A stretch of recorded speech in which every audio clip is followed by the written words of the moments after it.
Mungkin Mas, saya ada penasaran juga nih, ada pertanyaan lagi. Kayak cerita-cerita yang lama itu, cuman saya mau tanya, ada cerita lain antara Badullah sama Yai Asrori? Iya, sudah lagi. Yai Asrori alis hati ini. Insya Allah banyak, Mas. Insya Allah banyak. Nah, ini saya ini ada satu cerita. Satu cerita lagi, Badullah sama Romo Asrori. Bika Romah Gusmi lagi. Oh, masih Bika Romah Gusmi. Karena sisi lain dari kehidupan Badullah itu tidak bisa lepas dari barokah-barokah karomah Gusmi. Nah, ini masih di Ampel. Waktu itu Badullah cerita ke saya, kejadiannya itu masih di Ampel. Waktu itu pas hari Jumat, tapi bukan Jumat Legi.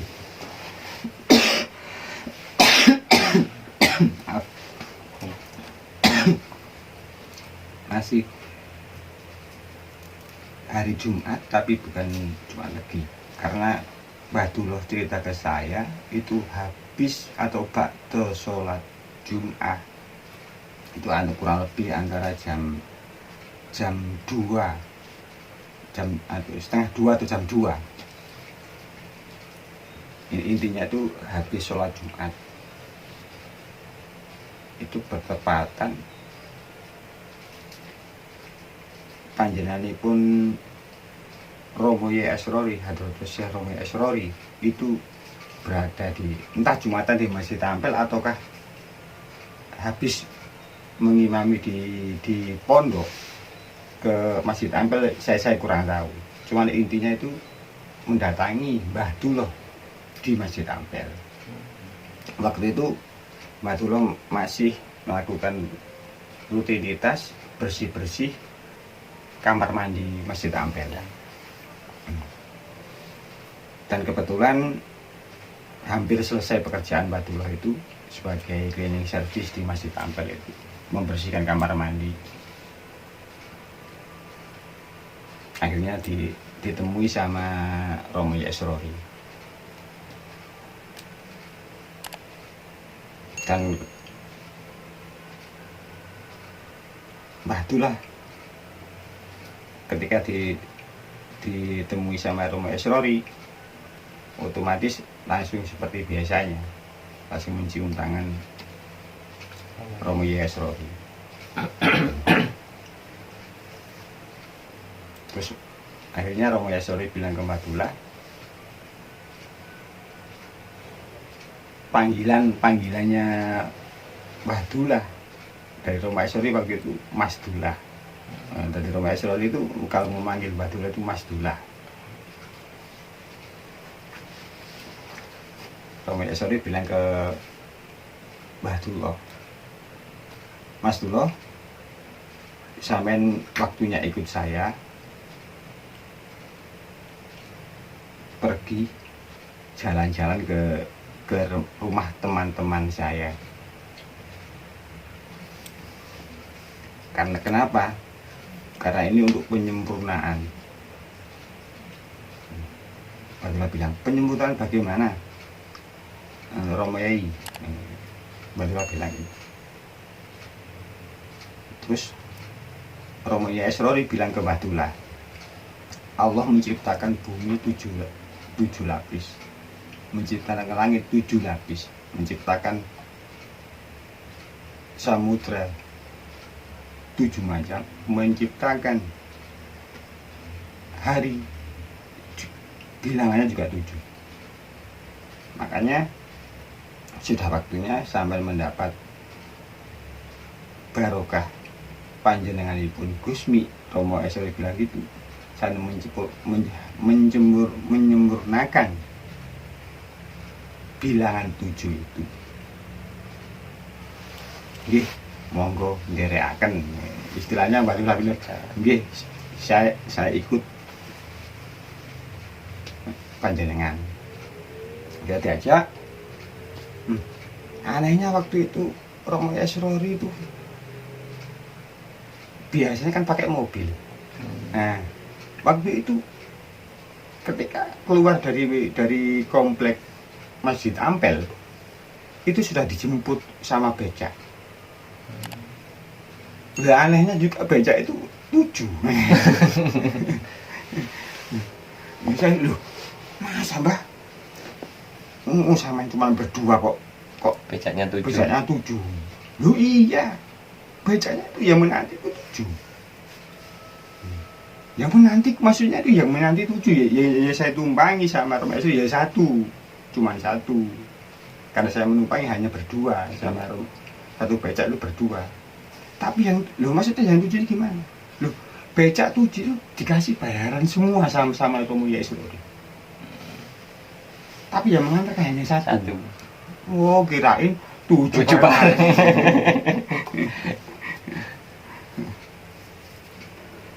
Itu keanehan pertama. Mbak bilang saya, itu keanehan pertama. Terus mbak, akhirnya itu perjalanan kalau nggak salah loh ya saya, karena ini ceritanya sudah agak lama, tapi saya benar-benar ingat betul apa itu rentetan ceritanya.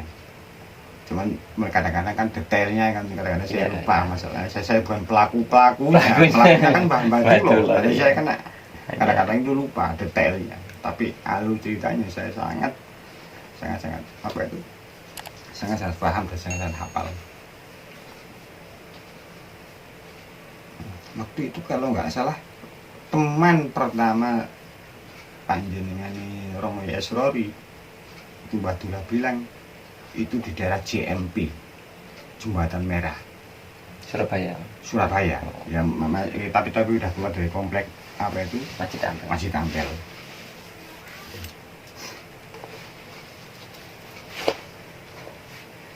Nah di situ di daerah Jembatan Merah itu JMP itu masuk ke gang. Intinya pokoknya masuk ke gang, saya nggak tahu gang apa itu ya, hanya Mbak Dula yang tahu. Masuk ke gang dan di situ apa itu berhenti di salah sebuah istilahnya itu kos-kosan, bukan rumah tapi kos-kosan. Dan di situ ada orang Madura. Mbak Dula bilang jenggotnya panjang tapi gundul orangnya, jenggotnya panjang tapi gundul. Ketika bertamu seperti umumnya apa itu layaknya orang bertamu seperti biasanya karena itu temannya Mbah Yai Esrori ya, cium tangan berangkulan kan baru cerita itu, kemudian dipersilakan duduk, kemudian beliau Romo Esrori sama temannya itu duduk bersebelahan dan Mbah Dula itu di samping. Kemudian berbisik, keduanya berbisik tapi Mbah Dula nggak tahu apa yang berbisik keduanya. Kemudian tertawa. Romo Esrori sama temannya itu tertawa. Ya, Mbah Dula ya hanya diam. Kemudian si tuan rumah itu bilang, nama sampean siapa mas? Saya Duloh. Asli mana? Asli saya daerah apa itu Jawa Timur paling selatan. Bilangnya gitu. Jawa Timur paling selatan. Maksud saya itu saya menyamarkan mas. Saya nggak benar-benar nggak berani apa itu langsung secara detail.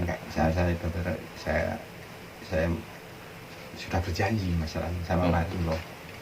Kemudian sama sudah lama dulu Gusmi, loh kaget banget. Masih mandi, beliau masih mandi. Kayak kata-kata dari tuan rumah itu beliau mandi. Panjenengan Romo Esrori tertawa, istilahnya bukan tertawa, tersenyum melihat saya Mbah Dula. Masih mandi. Beberapa saat setelah tuan rumah mengucapkan itu Gusmi keluar. Otomatis seperti biasanya Mbah Dula ketemu Gusmi langsung sungkem, istilahnya langsung cium tangan. Loh, Gusmi tanya, di situ kan sudah jelas ada Romo Yasori. Gusmi Iya. tanya sama dia, kamu kesini sama siapa? Kok tahu aku di sini? Jadi katanya gitu.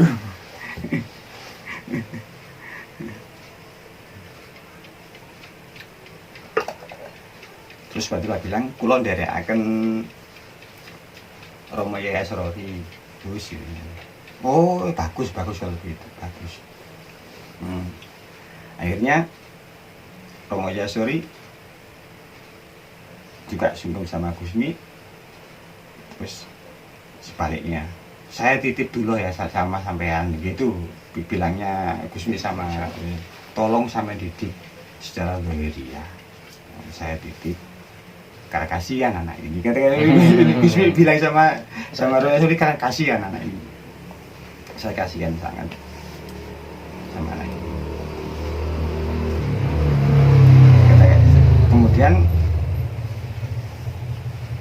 Gusmi bilang sama yang punya rumah, si Fulan, saya pengen tidur. Oh mau Gus, mau persiapkan. Akhirnya ini mau ini tentang kamar pulau mawon, di kamar saya saja Gus. Oh iya, ya, kamu ikut saja sama Yai Asrori, bilangnya gitu. Saya mau tidur dulu. Oh nggih Gus, monggo. Akhirnya Gusmi pamitan mau tidur. Setelah itu tuan rumah keluar, terus berbincang-bincang sebentar sama Asrori. Akhirnya sama Asrori pamit sama tuan rumah. Itu orangnya kelihatannya Madura karena dari logat. Mbak Dula bilang saya karena logatnya itu kayak orang Madura. Akhirnya Romo Yasori bilang ke Mbak Dula, kamu minta doa sama si Fulan tadi, sama temannya, kamu minta doa. Barokah doa panjenengan lah, langsung Mbak Dula bilang barokah doa panjenengan. Si tuan rumah tadi bilang, sampurno. Bahasanya itu begitu, tapi dengan logat apa itu Madura. Tapi kan Mbak Dula kan nggak kenal siapa itu. Intinya pokoknya temannya Romo Yasori. Akhirnya berpamitan seperti biasanya, keluar menuju ke becak tadi juga masih menanti. Naik becak lagi.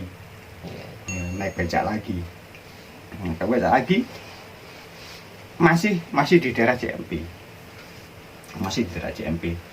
Kemudian pindah. Nah ini rumah kedua ini baru kira-kira jaraknya kurang lebih lah sekitar 1 kilo atau 500 meter lebih dari rumah ini tadi.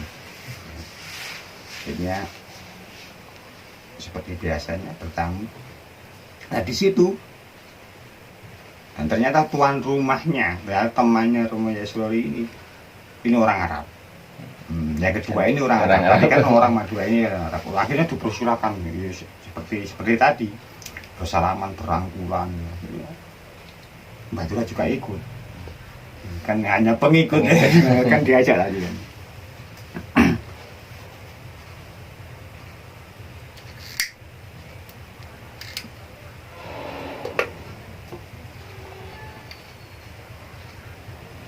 Dan setelah dipersilakan ke ruang tamu, akhirnya duduk. Seketika itu orang rumah masuk ke dalam, langsung bawa bawa pisang yang warnanya, kata Mbak Dula, bawa pisang yang warnanya merah. Si orang Arab tadi bilang, karena Mbak Dula tidak menceritakan siapa namanya kan, seorang, tapi kita dengan bahasa orang Arab tadi menyuruh Mbak Dula, maaf ya ini. Nah ini orang Arab ini memanggil Romo Yasori, maaf ya ini. Mas, nama sama siapa? Nama saya Dula. Sawen makan ini. Sawen makan pisang ini sebanyak-banyaknya. Otomatis sebagai tamu dan untuk apa itu? Kan tahu Mbak apa itu tamu adalah mayit bagi tuan rumah kan. Akhirnya sesuai soal makan sampai habis. Pada waktu itu dilihat Mbah Dula, pisangnya itu besar-besar, warna merah. Itu untuk kalau bahasa ini satu cengkeh. Mana mungkin bisa menghabiskan. Mana menghabiskan. Otomatis kan dalam hati gitu Pak. Iya. Mana mungkin bisa menghabiskan. Tapi perintah tuan rumah habiskan langsung. Akhirnya Romo Eslori bilang,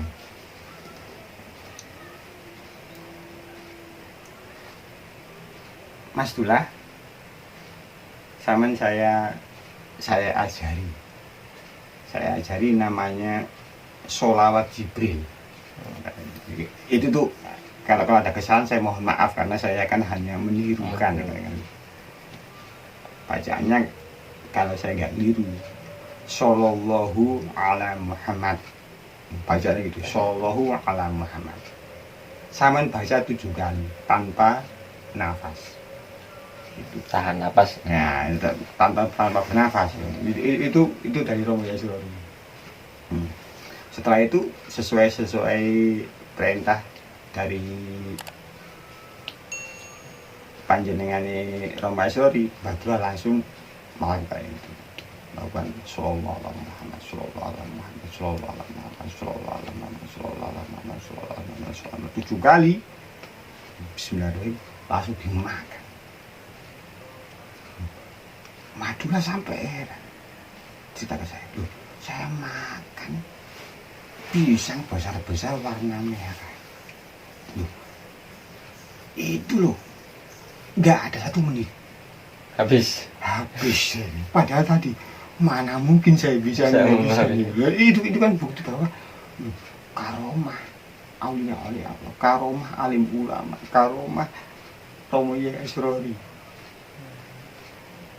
Itu bukan kan dipikir sama Gusmi. Kalau Gusmi kan sudah mengerti kan Mbak Dula sama Romo Eslori, tolong didikan. Hal yang tidak mungkin jadi mungkin.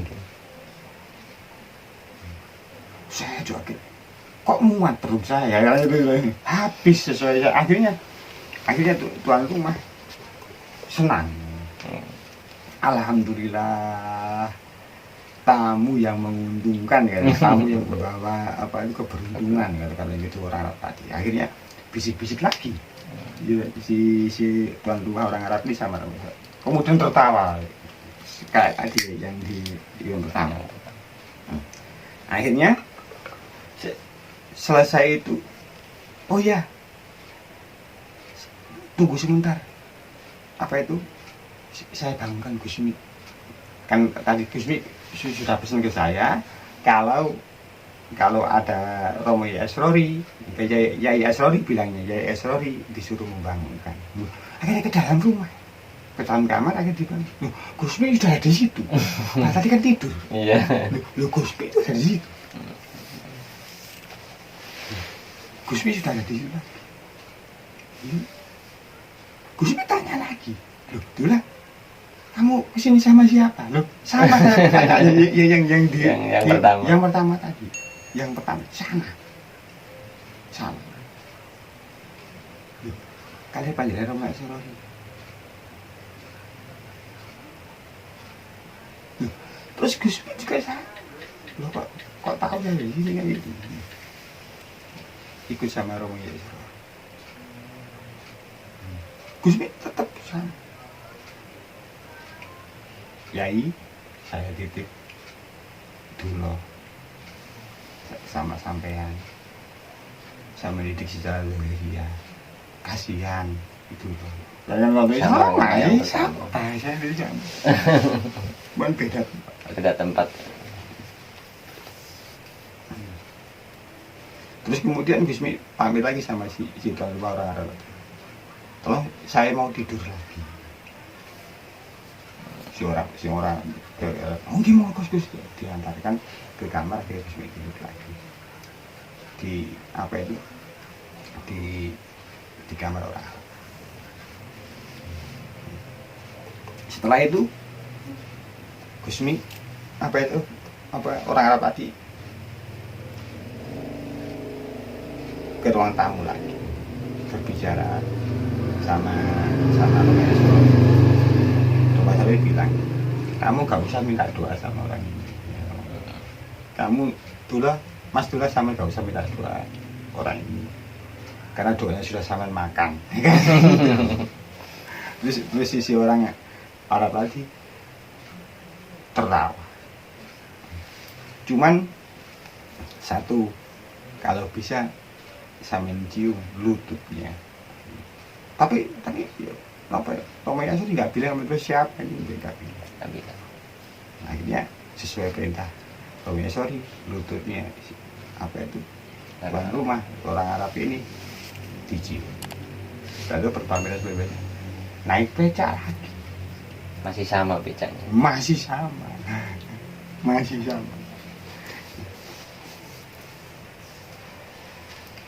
Dan hal itu terulang sampai 7 kali. Sama. Terulang. Tadi ketemu Gusmi di 7 rumah. Malah yang terakhir rumah ke-7 itu malah jaraknya dari Ampel. Itu apa namanya ya? Kampungnya itu saya akan lupa itu. Pokoknya ada daerah masih Manuan saya ingat. Padahal Manuan itu jauh dari Ampel. Berapa kilo? Nah ini yang perlu saya ceritakan. Batu cerita loh. Sama bayangkan dari JMP kan terus ke ibu. Jadi intinya itu Surabaya kota. Terus melangkah ke rumah terakhir ke temannya. Di daerah Manuan. Itu becak. Nggak sampai 10 menit sudah nyampe. Padahal jauh. Kalau dari kota itu, dari kota Surabaya itu kan dari masih daerah lingkungan berapa kilo kota. kira-kira? Waduh, ini kurang lebih ya saya 30 lebih Kemungkinan. Pemirsa saya kurang tahu lah ya. Tapi itu kalau saya pernah dari JMP sampai ke Malang jauh mas. Masalah Manuan itu Surabaya Barat. Sudah dekat apa itu Benowo. Tandes itu sudah perbatasan sama Gresik lah. Apa itu Manuan, Tandes, Manuan, Benowo sudah masuk Gresik. Maklum mas, saya kan bukan orang sini jadi gak tahu. itu betul lagi dulu. Ini becak beneran apa becak siluman? Saya sampai dalam hati. Sampai Nah, ini kaget lah ini. Dan dari situ terakhir ini di rumah di Manuan ini panjenengani Romeo Esrori itu apa namanya ya, kampungnya itu pokoknya daerah Manuan. Saya lupa detailnya, tapi pokoknya daerah mana saya ingat. Dan tuan rumah yang didatangi terakhir kali itu rumahnya itu ini rumah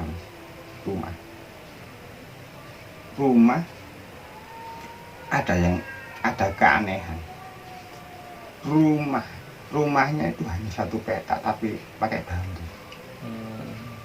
Tapi di tengah rumahnya itu ada bambu penyangga 7. Ada bambu penyangga 7. Rumahnya hanya satu petak tapi berapa meter saya nggak tahu. Ini di daerah Manuan. Orang sudah tua sekali. Orang yang sudah tua di daerah Manuan. Nah, ketika tahu saya dan Romeo Esrori, Badula bilang saya dan Romeo Esrori turun dari becak, orang tuanya langsung keluar sambil menangis merwangku Yai Esrori. Jadi merangkul kemudian mempersilahkan dan nggak luput dari rangkulan saya ikut rangkul juga pada saya nggak kenal sama itu dia. Masa nggak sama saya nggak kenal apa ketujuh-tujuhnya saya nggak kenal. Jadi ini orang ke-7. Badula bilang gitu. Iya, orang ke-7. Tapi setiap bertahun pasti ketemu Gusmi. Malah dalam hati saya ini pasti ketemu Gusmi. langsung itu istilahnya itu apa itu? Ini bahasa Jawa ini nyongkok lah. Nyongkok ya, betul. ini nanti pasti ketemu Gusmi. Ini pasti ketemu Gusmi. Dalam Karena tadi kan ke 6 tadi kan ketemu Gusmi. Pasti bangun tidur. Mesti di dalam rumah. Nah, ketika masuk rumah itu ternyata ketemu bambu yang namanya tujuh. Tapi tengah-tengah rumah itu Batu bilang misalnya itu ada bambu tujuh penyangga. Jejer. Iya kan rumah nggak lumrah itu saya nggak tahu. Saya bilang itu rumah benar apa enggak lah? Jadi saya nggak tahu. Pokoknya intinya saya waktu itu rumahnya itu bambu. Hanya satu petak, maksudnya itu hanya satu kotak itu.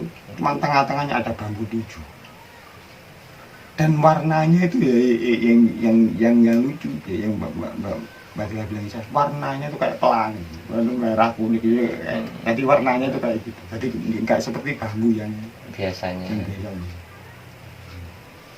Ketika mulai masuk Mbak Tia bilang saya udah janggal, ini kok aneh, Akhirnya yang tadi bisa bertamu ke 6 temannya Romo Yaisrori itu kan duduk di kursi, ini enggak, duduk di tanah bener-bener tanah, enggak ada tiket, duduk di tanah.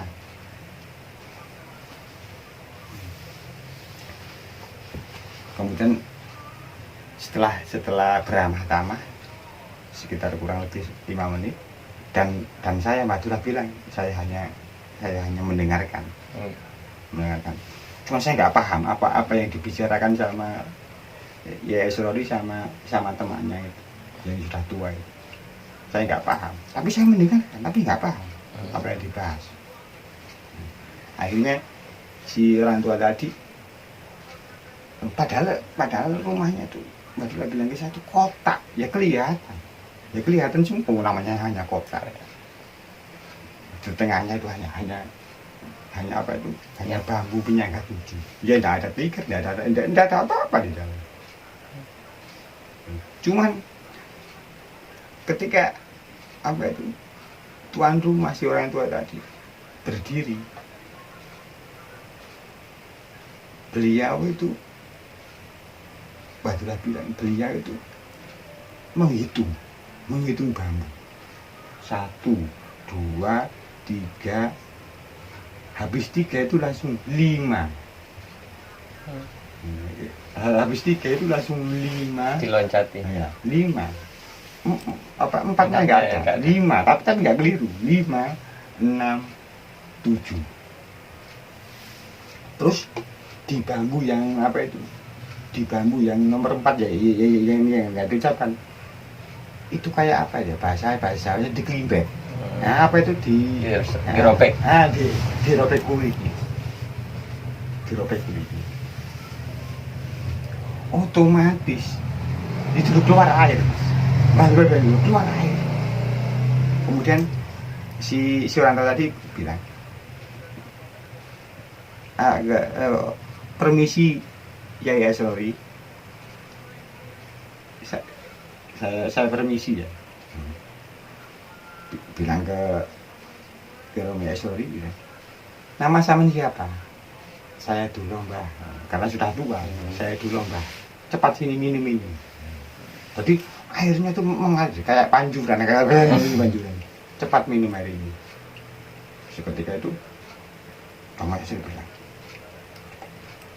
memberi kode ke enggak bisik-bisik, memberi kode. Otomatis langsung kemudian Batulah kan hanya karena panjuan tadi ya cuma mengatakan langsung diminum pas sampai kenyang bilangnya si orang tua tadi sampai kenyang tapi tidak kenyang kayak lewat ya. sampai kenyang akhirnya yang orang tua tadi bilang, waduh airku habis kamu minum semua kan begitu. Akhirnya kamu sudah kenyang? Belum Mbak. Ya sudah habis airku kamu minum. Akhirnya dia sudah duduk, hanya kembali ditutup lagi sama orang tua tadi. Kemudian kayak tadi gitu ngobrol bisik-bisik terus tertawa. Saya hanya melihat. Dan hati saya waktu itu, loh, terus ini kan nggak ada kamar. Kalau ke orang rumah tadi kan ada kamar. Ini nggak ada kamar. Berarti tidak ada Gusmi. Gitu. Tapi dalam hati pada waktu bilang. Kemudian serentak. Napa nih? Yai Asrori sama orang tua tadi tertawa.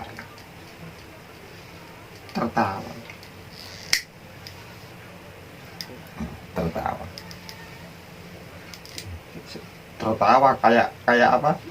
Bu, dalam hati batu lah mungkin menertawakan saya ya tertawa. Akhirnya si orang tua tadi bilang, jangan pulang dulu ya Yai, ke Romo Yai, sorry, jangan pulang dulu Yai, karena kita apa itu nunggu Gusmi sebentar. Di pintu belakang itu dibuka. Kalau nyakohnya pintu depan sama pintu belakang itu dibuka. Loh Gusmi ada di depan, padahal tadi Nggak ada kamar. Nggak ada kamar, nggak mungkin ada Gusmi. Padahal saya kira tadi kan ada dulu, Gusmi lewat dari belakang. Sana betul. Loh, dulu kamu kok di sini? Kok tahu aku di sini? Kamu sama siapa? Dia ada yang Romonya selalu. Akhirnya Romonya selalu dirangkul sama Gusmi. Gusmi bilang, matur nuwun Yai. Matur nuwun Yai. Sampun istilahnya sampean pun didik dulu. Sudah. Matur nuwun. Karena itu adalah doa dulu dari makam tambak dulu. Kepingin punya guru zahiriyah. Matur nuwun Yai. Ini otomatis juga merangkut terus. Bahkan menciumi tangan Gusmi bolak-balik gini. Terus akhirnya yang keluar dari kata-kata orang-orang tua tadi, Gus, mbok jenengan barokai, mugi barokai Syekh Qadir Al-Jilani kangge kula tiyang tibun. Sisi orang tua tadi berarti minta barokah Gusmi, minta barokah karomah Gusmi yang berasal dari Sultan Al-Ambiyah Syekh Qadir Al-Jilani. Kemudian Gusmi berdoa, diamini saya Mbak Dulo sama Romo Esri sama orang tua tadi. Gusmi berdoa waktu itu, ya Allah, saya hanya menirukan, ya Allah, jadikanlah ketiga orang ini teman saya di akhirat nanti. Sebentar Mbak Dulo sama Romo Esri sama orang tua tadi mengambil. Hanya itu. Doanya Gusmi hanya itu. Kemudian seketika itu langsung orang tua tadi menciumi Gusmi. Padahal itu langsung menciumi Gusmi tangan bapak itu.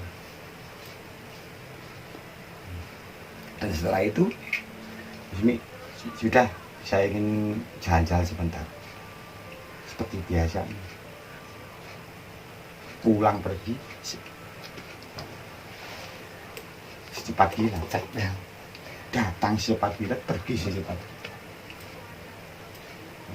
Sekitar itu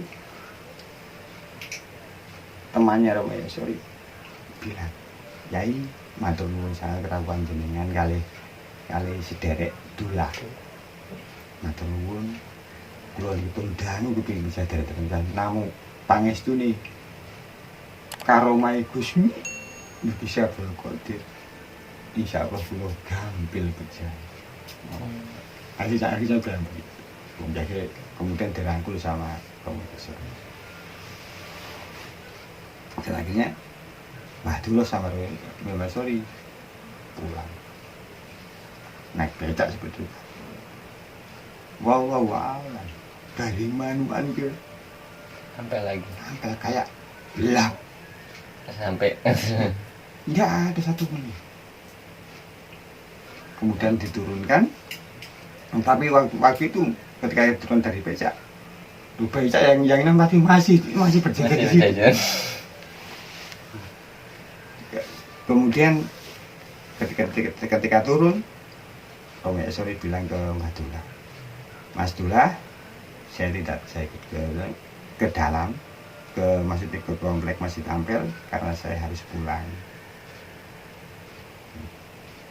Mas Dullah bilang, nggih matur nuwun sangat jenengan ajak apa-apa. Barokah akhir Romo Esori bilang, barokahnya nanti sampean paham sendiri. Jadi nggak usah dipikirkan, nggak usah dinalar kejadian tadi. Cuman satu hal yang sampean temui tadi adalah aulia Allah. Di karomah barokah, karomah Gusmi sampean bisa ketemu. Kemudian satu hal bahwa setiap saya bertamu dengan sampean ketemu Gusmi, itu membuktikan bahwa Gusmi benar-benar aulia Allah. Tidak ada yang bisa membatasi, karena Allah sudah mencintai Gusmi, Rasulullah sudah mencintai Gusmi, dan tetap lakukanlah istiqomah seperti yang dilakukan Gusmi, istiqomah sewaktu Gusmi masih hidup. Contohlah istiqomah Gusmi. Jangan sekali-sekali meniru karomah Gusmi. Karena Gusmi adalah pewaris tahta Sultan Al-Aulia. Bahkan saya sebagai musyid Romo Esori, sebagai musyid Qadirawan Asyabaniyah, itu membutuhkan barokah karomah Gusmi. Amin saya yakin Abdullah bilang gitu. Amin. Menurut saya bilang. Akhirnya Abdullah masuk ke kantor. Kemudian saya tanya ke Mbak Dullah, hari ini hasilnya apa Mbak? Pemahaman apa? Saya nggak bisa cerita sama sampean. Tapi dengan sama mendengarkan cerita saya, mudah-mudahan saya sampai mendapatkan barokah karomah Gusmi, Romo Esori alaihi salati, dan para aulia. Sampean paham, dibaringi fahmi sama Allah, disabati Rasulullah. Itu bertemu Gusmi di 7 tempat yang berbeda. itu hal-hal yang nggak bisa dijelaskan. Itu membuktikan kalau Allah sudah berkehendak, tidak ada yang bisa menghalangi.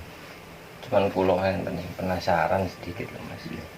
Kok sampean bisa detail itu loh? Kok sampean bisa detail sudah lama padahal. Saya itu Mas ya, kalau mendengarkan cerita Mbak Dullah, seakan-akan saya dibawa ke masa itu. Nggak tahu Mas, nggak tahu.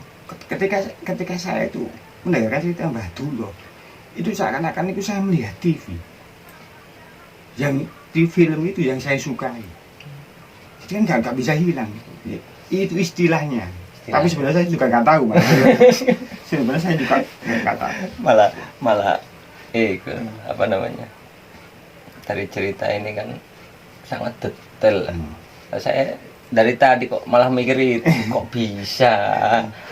Mungkin itu istilahnya kalau bahasa Jawa, saya keterembesan Mbah Dullah karena karomah Gusmi. Mudah-mudahan seperti itu Mas. Saya yang menengkarkan sekarang ya sama-sama dapat.